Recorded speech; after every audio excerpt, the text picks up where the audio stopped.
What are the chances of contracting mesothelioma on a construction site? The likelihood of someone contracting mesothelioma is proportional to the amount and intensity of the exposure. That includes the size, shape, and chemical makeup of the asbestos fibers and the source of the exposure. However, this disease has been known to develop in people whose exposure has been minimal, but have a genetic predisposition to cancer.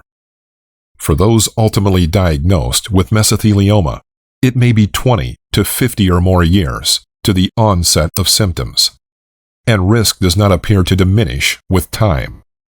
If you or a loved one has been diagnosed with mesothelioma or has passed away from this disease, we welcome your questions and will help in any way we can, no matter what state you live in. Call the Gertler Law Firm at 504-355-0057.